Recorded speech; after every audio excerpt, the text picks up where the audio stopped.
Essa é uma produção da Sônica Podcasts Anywhere.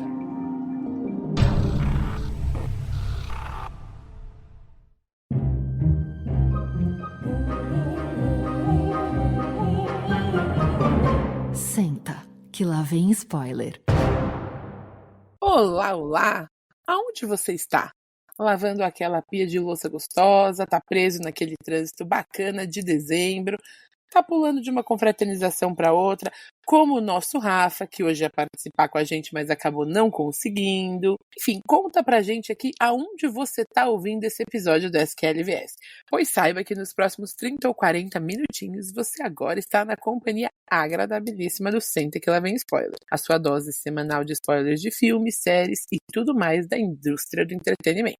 Eu sou Paula Trevisan e hoje a gente vai falar do filme mais assistido da Netflix no momento. Aquele gostinho de sessão da tarde que a gente gosta reclamando, ou seria reclama gostando?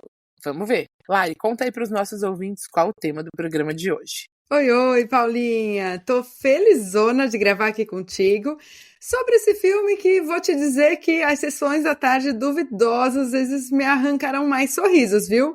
A gente vai falar sobre o filme Trocados, a nova comédia natalina da Netflix. Olha só, antes da gente entrar com tudo no papo sobre Trocados ou Family Switch, fica aquele recadinho de sempre, vai ter spoiler.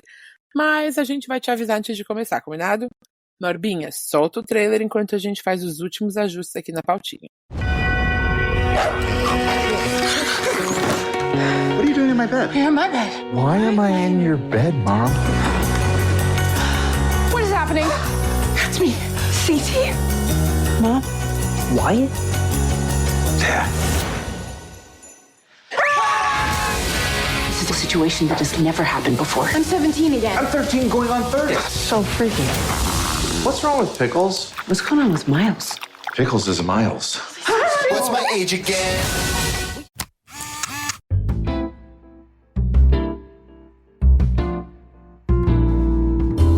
Muito bem, meus amores, é o seguinte. Baseado no livro best-seller de 2010, Bedtime for Mommy, da escritora Amy Krause Rosenthal, Trocados é um filme do manjadíssimo subgênero troca de identidade. Vendo seus filhos crescendo e ficando cada vez mais independentes, o casal Jess e Bill Walker fazem de tudo para manter a família unida. Mas um encontro inesperado faz com que os Walker troquem de corpo com seus filhos no dia mais importante de suas vidas, forçando os 4 a trabalhar em equipe para conseguir o que querem. 4 ou 6, né? Porque a gente não pode esquecer do neném e do cachorro. O roteiro é escrito a 6 mãos. Se juntam a autora Amy Krause, a Victoria Strauss, de Procurando Dory, e Adam Zitkiel, de Adão Negro e um Parto de Viagem. Já a direção fica por conta de MCG, diretor que esteve à frente de comédias duvidosas, como A Babá e Guerra é Guerra, e também dos remakes dos filmes das Panteras com Cameron Diaz, Drew Barrymore e Lucy Liu. Eu só quero dizer aqui pra vocês que nessa onda de comédias duvidosas, o nosso querido professor Tiago recomendou esse filme A Babá no episódio de Achados e Perdidos. Então, como eu nunca assisti, eu vou dar essa trégua e vou pensar, de repente esse diretor tem alguma coisa legal aí nesse histórico. Mas não é o filme de hoje que dá esse título pra ele, não. Bom, gente, o elenco conta com nomes de peso como Jennifer Garner e Ed Helms, que protagonizam o filme. Conta também com a veteraníssima Rita Moreno e a jovem Emma Myers, que ficou mundialmente famosa por fazer a Enid Sinclair lá na série Vandinha. Mas alguém do elenco chamou sua atenção, Lari? Olha, como uma adolescente que amava o Weezer, mas amava muito, assim, de ter os CDs, eu adorei a participação da banda, especialmente do Rivers Cuomo, que quando ele apareceu no primeiro momento, eu já tava assistindo meio com sono, meio assim, esse filme boring ali, eu fiquei, ué, é ele? Não pode ser. Ele já tava meio velho, sabe aquela coisa, tipo, sim, eu também tô velha, né? Eu era uma adolescente. E eu achei o máximo, porque de fato tem a participação lá no final que eles tocam. Então, assim, é algo que é um dos aspectos positivos do filme que eu abri um sorriso com essa participação. Exatamente, Lari. Acho que com certeza essa foi uma das partes legais do filme, que a gente realmente para assim direito e fala, agora tá legal, mas passa rápido. Bom, meu povo, antes da gente começar a nossa resenha, a Vera, 2 coisinhas importantes. Primeira, aproveite para seguir a gente no seu agregador de podcasts favoritos e dar 5 estrelinhas para ajudar a levar a palavra para os fãs das comédias de Sessão da Tarde. Segunda, Larissa Chileguel, ativa pra gente o botãozinho da sabedoria das multidões e diga lá o que o público e a crítica têm achado de Trocados. Vale uma bolada ou só os trocados? Ih, tem umas moedinhas sobrando no meu bolso, viu, Paulinha? Estar em primeiro lugar no top 10 da Netflix nem sempre significa qualidade. E disso a gente já sabe muito bem. E parece que a galera tá assistindo, mas a risada tá vindo meio amarela. Olha só, lá no IMDb, o filme tem quase 7.000 avaliações e a nota média é 5.7. No Metacritic, o Metascore aponta 37 de 100. No Letterboxd, o filme tem 2.6 de 5. E no Rotten Tomatoes, o único agregador de notas que o Marcudo chancela, a coisa tá nivelada por baixo. Trocados conta com a aprovação de 45% da crítica e 50% do público. Mas chegou a hora da gente falar do que realmente importa aqui nessa bagaça, que é claro a opinião do Senta que lá vem spoiler. Então, Paulinha, aqui no nosso bate-papo, tete a tete, traga para nós as suas primeiras impressões sobre Trocados. Olha, eu vou ser muito sincera com vocês. Como a gente já falou aqui na hora que a gente estava se apresentando, o subgênero batido, né, de trocar de corpo com alguém da família, eu confesso que não é um chamariz muito interessante para mim. Então, as minhas primeiras impressões, elas já eram um pouquinho mal criadas. Eu já fui de forma meio mal criada, mas eu fui de peito aberto. Porque aqui nesse podcast a gente se compromete e se promete a ir de peito aberto, cabeça aberta, para se surpreender. E eu confesso que logo no começo eu já não fui muito surpreendida, assim. Eu achei que aquela dinâmica familiar que estava sendo apresentada estava super ensaiada e com um roteiro um tanto quanto problemático. E você, Lari? Eu acho que a gente vai estar num uníssono aqui hoje. Não vai ter jeito. Porque assim, um filme de Natal da Netflix, é óbvio que ninguém vai dar o play ali esperando o próximo filme do Scorsese. Quando a pessoa já se predispõe a assistir, a gente já quer fazer a nossa pipoquinha ali em casa, pega lá um refrigerante gostoso e quer ver despretensiosamente. Só que o filme nem isso entrega. O problema não é ser uma história simples. O problema é ser mal feito, ser bobo, é achar que o espectador engole qualquer coisa. E a Netflix, poxa, se ela tem um budget, ela consegue reunir um elenco bacana. Porque você já mencionou ali, a gente tem a Jennifer Garner, a gente tem a Emma Myers, tem o cara lá do Se Beber Não Case, do The Office, né, o Ed Helms. Então, assim, tem um elenco que pode não ser o mais estrelado, mas ele é carismático, ele é legal. Mas aí entra um roteiro extremamente preguiçoso, não tinha outra palavra. Inclusive, esse foi um filme que eu assisti sozinha e volta e meia o Prim entrava no quarto, assim. Aí, de repente, ele olhou pra mim e falou, meu, que filme bomba, que horrível isso aí, parece que fui eu que escolhi. Porque aqui em casa a gente tem essa zoeira, assim, de que quando o filme é sério e tal, a Lari vai recomendar. Se o filme é mais ou menos, lá vem bucha, o Prim que recomendou. E foi justamente essa impressão que ele teve assistindo, assim, 5 minutos a cada 20 decorridos do filme. Porque a gente não compra aquela ideia. E o problema não é ser uma história ficcional estapafúrdia. O problema é realmente a condução, que é impossível de comprar aquilo lá. Exato, Lari. Aqui a gente tem uma tolerância grande para histórias ficcionais estapafúrdias. Eu, inclusive, gosto de alguns filmes de corpos trocados. Mas a questão aqui do roteiro, ela é tão latente, os diálogos são tão artificiais, que fica complicado. Mas vamos entender por quê. Aqui a gente trouxe aqui a nossa impressão inicial, que não foi muito boa. Então, a partir de agora... E atenção, pessoal, a partir daqui a gente vai falar sobre spoilers do filme. Então, se você não assistiu, tá dado o recado.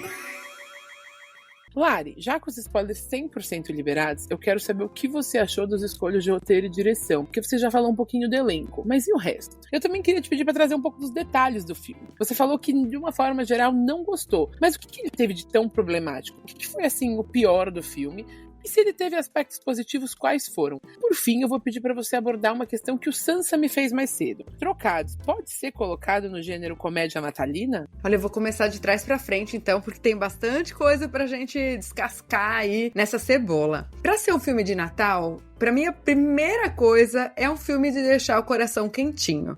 Não adianta vir com um suéter fofinho de Natal, com neve fake, by the way, que tem uma neve horrorosa no final, que o pessoal não precisa botar nem casaco, assim, que eu com uma espuma de chantilly fazia uma neve melhor, pra dizer que é um filme de Natal. Então, eu acho que o primeiro grande problema tá ali. E só pra tentar trazer alguma coisa que seria positiva no filme, e que aí, em seguida, eu já trago os aspectos negativos, porque não conseguiu trazer esse lado positivo de um jeito legal, é a temática de você olhar para o próximo com empatia. Que a ideia de trazer essa troca de corpos é justamente por causa disso. Você conseguir entender o contexto que aquela pessoa tá vivendo, quais são as dificuldades no dia a dia, por que às vezes tem algum embate dentro de casa, né, entre mães e filhos, o pai ali com esses filhos e até mesmo com a esposa.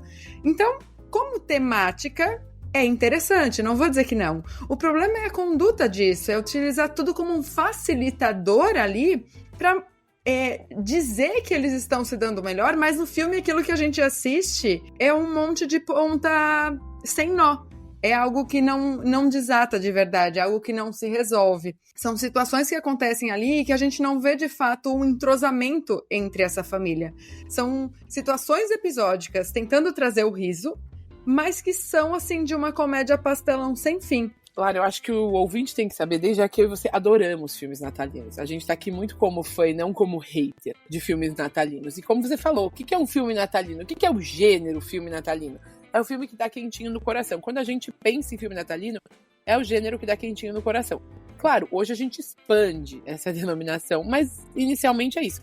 Gente, pra ser uma comédia natalina, primeiro tem que ser comédia. Eu não dei risada. Segundo, tem que ter Natal. Eu não vi ali um Papai Noel, um chocolate quente, uma luzinha de Natal piscando, tô brincando. Eu acho que pra ser natalina, além de trazer o quentinho, como a Lari falou, a temática do Natal, a questão do final do ano, esse momento específico, né, que é o Natal, teria que estar mais colocado. Ele era ali um mero detalhe que estava de passagem. É o que a Lari falou, você colocar um suéter não me convence, né? O fato do filme se passar em 25 de dezembro já não coloca ele no meu gênero natalino. Então, assim, faltou bastante para ser considerado comédia. E faltou outro cenário e outro roteiro para ser configurado como natalino. Aí a gente pensa que tá tudo bem, só isso, né? Deve ter acontecido alguma coisa de legal. Mas a gente começa a relembrar e pontuar as cenas e o negócio vai ladeira abaixo. Porque, por exemplo, a gente tem os pais nos corpos dos filhos. A gente pensa, poxa, eles vão se comportar feito os adultos, né? E eles são os piores adolescentes do mundo, assim, vai ter aquelas piadas de arrotar na cara do outro, de, eu vou estar numa situação de trabalho da minha mãe, ela depende de uma apresentação de negócios, e aí eu tenho intolerância à lactose, eu vou me acabar comendo sorvete e vou sair peidando na frente de todo mundo como se aquilo fosse engraçado e é só constrangedor. Exato, Lari, eu fiquei muito passada com a impressão que dava. Eles estavam ali, ambos, na beira de seguir uma vida autônoma como adultos, porque um tá indo pra Yale, não conseguiu, mas queria ir. A outra seguir carreira em seleção nacional de futebol. E ela tem que comer sorvete como se fosse uma criança de 6 anos, escondido de costas, porque ela tá desesperada. Ela acabou de chegar no trabalho da mãe numa situação super tensa. Gente, pelo amor de Deus, isso não é uma conduta condizente com uma menina ali de 16, 17 anos, como você falou. Ou de um menino de 16, 17 anos, super inteligente e que tem uma avaliação da situação super racional. Então, assim, essas inverossimilhanças em que eles agiam como crianças de 5 anos e não como adolescentes de 16, eu concordo com você, não colou com o público, não colou comigo. E o que você achou dos pais na figura dos filhos? Gente, é uma vergonha alheia atrás da outra, assim, o sorriso amarelo mencionado antes não era meio, ele já tava laranja, ele tava assim como se eu tivesse fumado 10 maços de cigarro, assim, sabe? O sorriso péssimo que eu tava dando, porque eles se comportavam como se eu vou colocar uma roupa larga, fazer uma pose marrenta, agora eu sou a minha filha. E falar, tipo assim, você tem uma noção de quem são os seus pais, de que você tem que se camuflar naquele momento pra passar despercebida. E não, em nenhum momento, em nenhum dos personagens que trocam de papéis ali, existe uma preocupação de eu não quero ser percebido pelo outro, de que não sou eu no meu corpo. Eu preciso disfarçar durante esse tempo, enquanto a gente não consegue resolver esse BO. Não, eles estão agindo como se, sei lá, devido a uma birra, eu vou prejudicar o rolê. É justamente o contrário que a gente precisa nesse filme, porque não é você entender que existe uma dificuldade na vida da sua mãe, que existe uma dificuldade na vida do seu filho, e que você vai fazer o possível para que aquilo dê certo. Então, eu vou pegar o exemplo do Wyatt, que tá querendo fazer entrevista para passar na Yale, mas quem vai fazer a entrevista é o pai, né? O pai virando a cadeira, portanto, né? Ali sentando todo marrento, com o cabelo liso, fazendo um topete, como se fosse uma criança. Gente, não parece que é o pai assumindo, uma pessoa mais velha, com responsabilidade, sabendo que é o sonho do filho passar numa universidade, pensar assim, eu vou conquistar o jurado sentando na mesa. Gente, é um negócio que a gente realmente não consegue comprar, porque a gente sabe que não seria feito dessa forma. O problema da inverossimilhança não é ter um super raio poderoso que troca de corpos. Não, muito pelo contrário. São as atitudes desses personagens que não convencem nessas trocas de papéis. E que só fazem esses personagens passar vergonha e nada mais. Perfeito, Lari. Inclusive naquelas cenas da festa em que eles sabem que os filhos têm uma questão ali de sociabilidade a ser discutida e eles começam a dançar e criar uma outra forma de se relacionar com as pessoas à sua volta, totalmente desrespeitosos com a forma como os filhos tinham construído a identidade deles.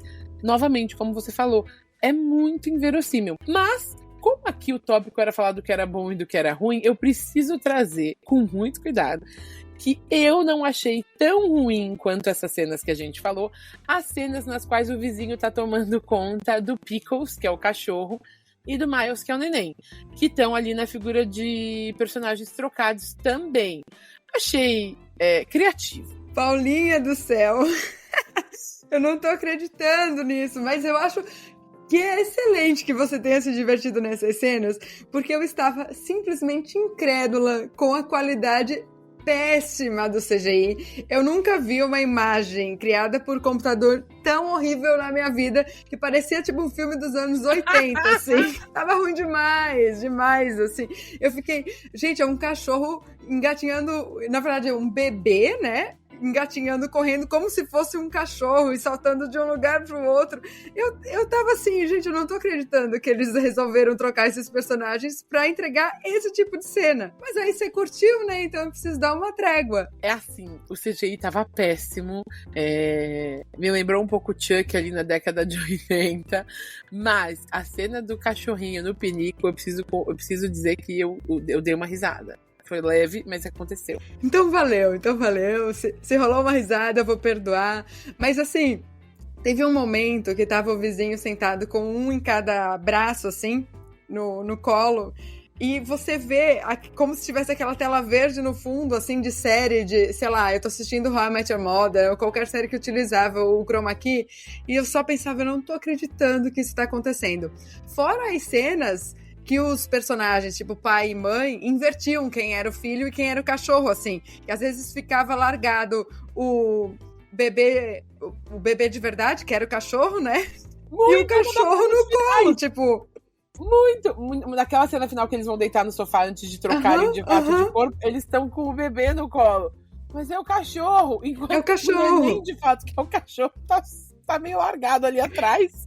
E é até difícil de falar sobre isso, assim, porque eu falei, eles deixaram o cachorro de lado, mas na verdade era o contrário, né? Porque a gente quer se referir ao personagem que está dentro daquele corpo e a gente acaba trocando tudo, ou seja, não facilita.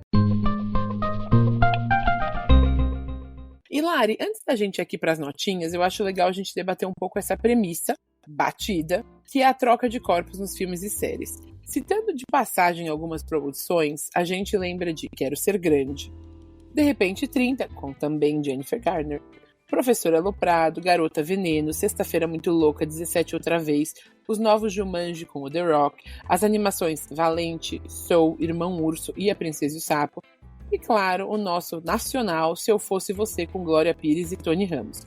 Com tantos filmes com essa temática parecida, não fica aquela sensação de, nossa, de novo? Fica, e fica muito.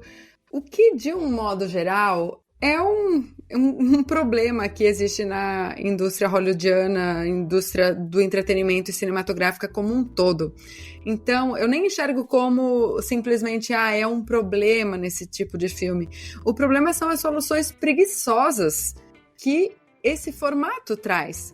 Porque a ideia de trazer a troca de corpos, isso é só uma premissa muito básica. Agora, o que você vai fazer com isso? Como você vai colocar esses personagens lidando com uma situação é o que vai engrandecer um filme.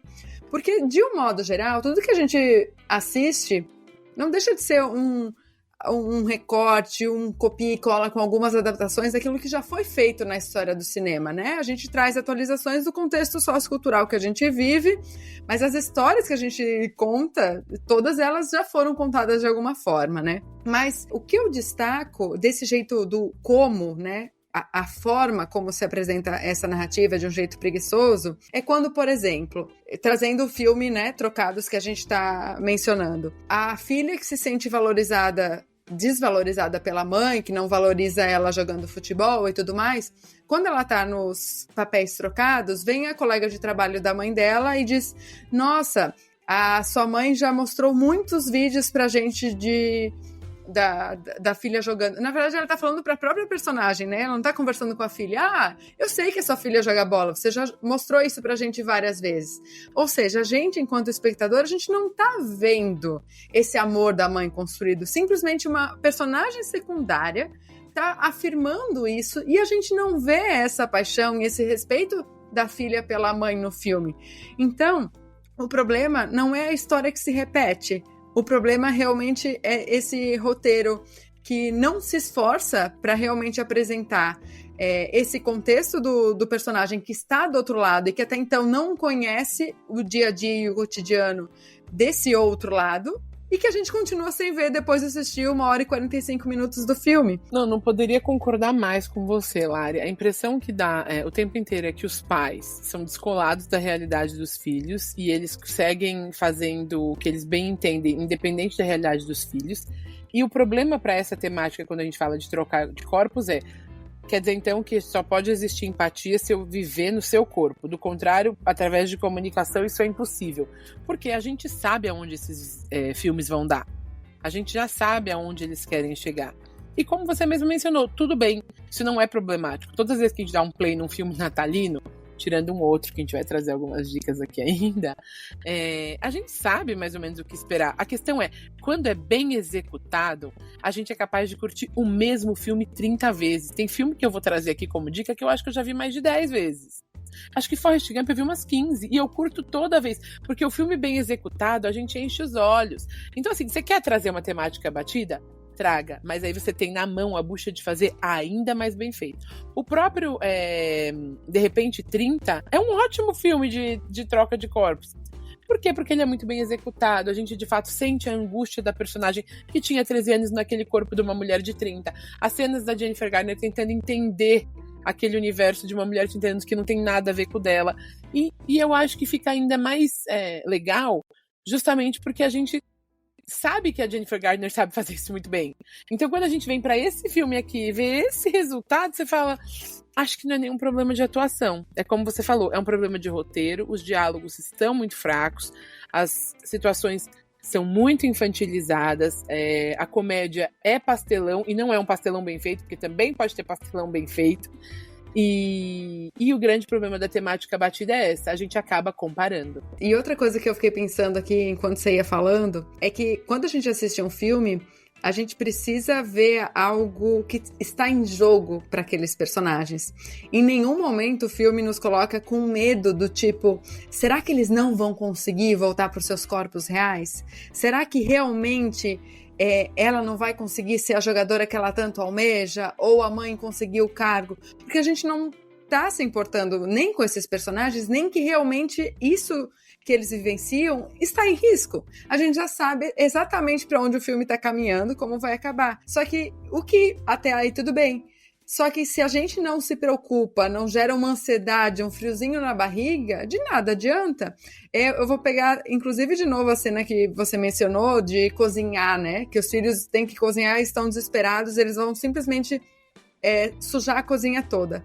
É como se, num único dia da minha vida, eu cozinhasse e isso me fizesse uma cozinheira pelo resto da minha vida do tipo, nossa, como é difícil, eu realmente tenho que valorizar o trabalho de quem cozinha. Gente, não é assim. Não é você simplesmente se colocar no papel um dia para executar alguma outra coisa para achar que eu vou tomar aquela lição para a vida, como se fosse uma puta lição de moral. É muito fraco, é muito banal. Exato, Lari. Se você tem uma apresentação no qual a sua carreira e o seu futuro na empresa está em jogo e você acordou de corpo trocado com a sua filha, você realmente entrega ela lá fazer essa apresentação com os cards ou você liga e fala que acordou doente? Sinceramente. Ah, não, mas tinha que fazer. Socorro, né? Não foi construído, isso não foi construído. E a forma leviana como a filha lida, chega lá, não quer usar a roupa certa, toma sorvete de qualquer jeito, mostra o quanto ela não se importa. Então por que eu vou me importar?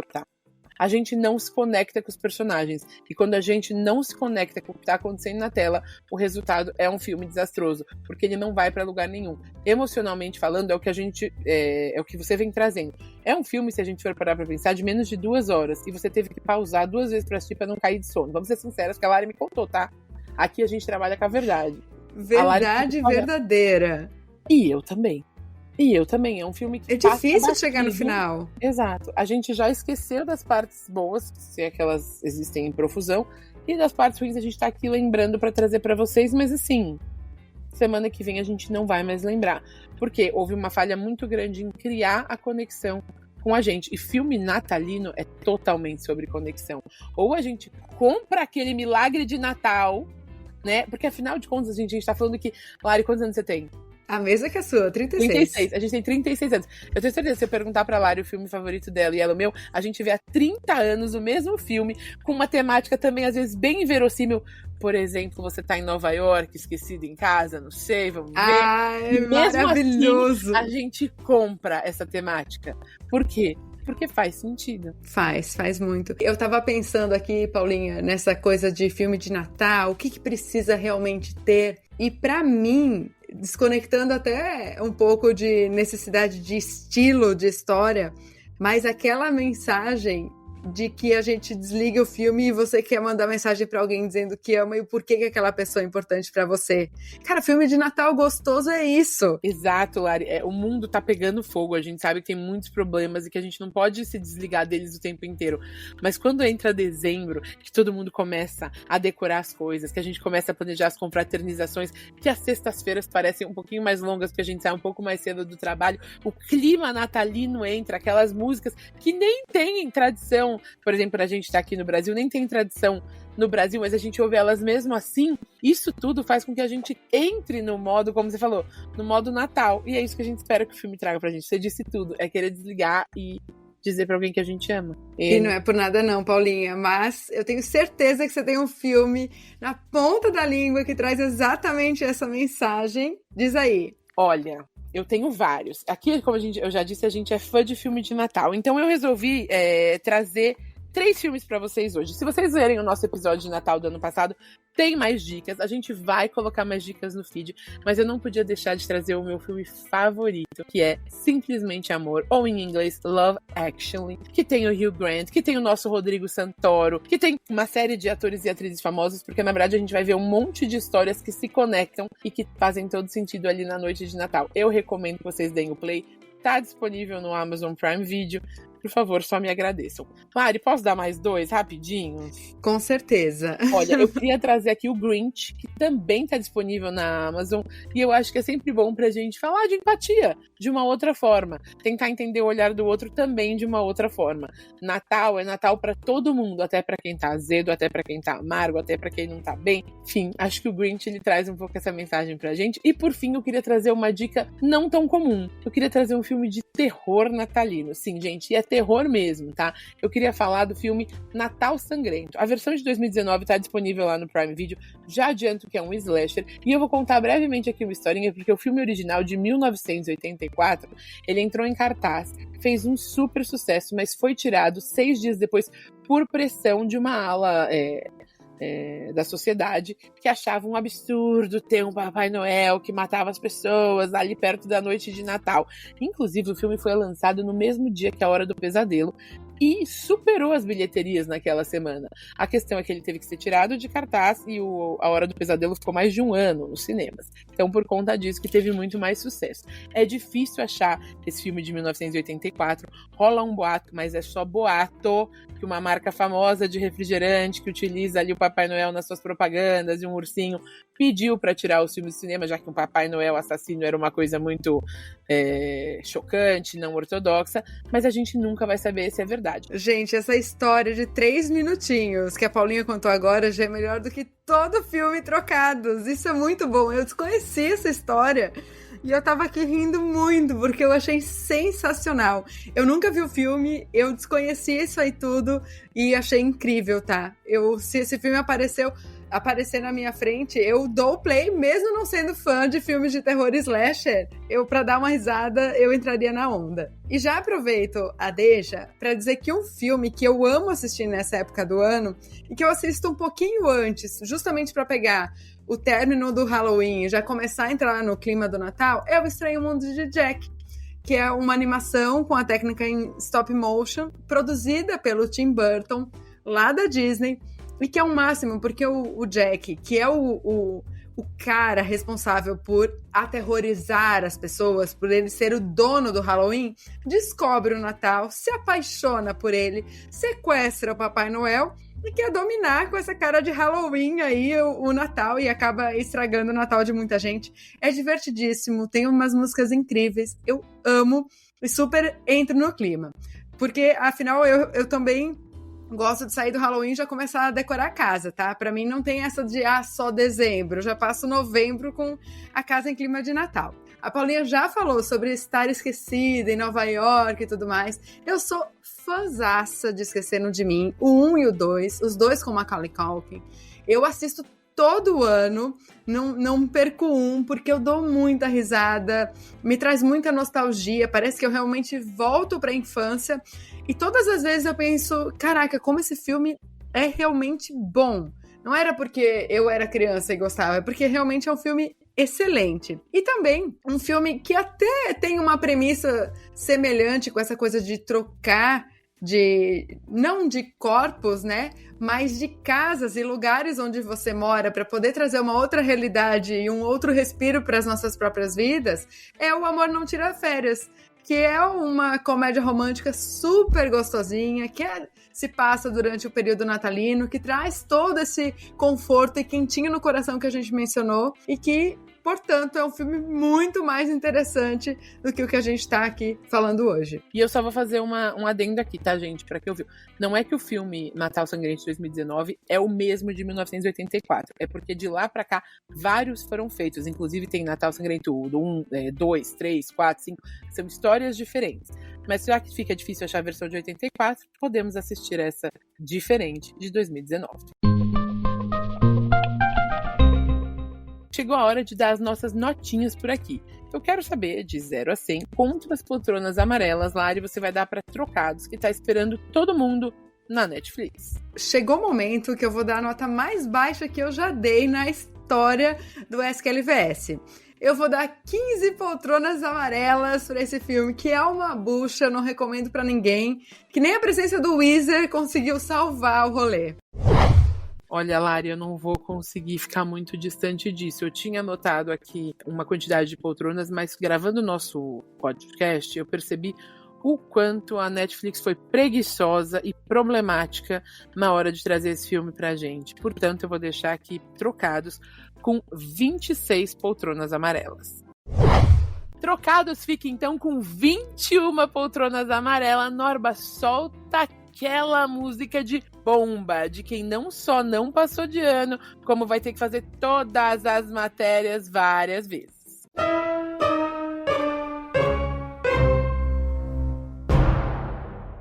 Bom, é isso aí, minha gente. Nós vamos ficando por aqui, sempre lembrando que toda semana tem episódio fresquinho do Senta Que Lá Vem Spoiler para você escutar aí, arrumando essa árvore de Natal, mandando passar aquele vestidinho pra ceia, separando a uva passa pro arroz ou zapeando pelos serviços de streaming e salas de cinema em busca da sua próxima aventura. Um grande beijo, obrigada e tchau. Um beijo, Paulinha, eu adorei. E olha, esse filme não me deixa no clima de Natal, mas eu vou dar play na Simone porque, minha gente, então é Natal. Jingle bell, jingle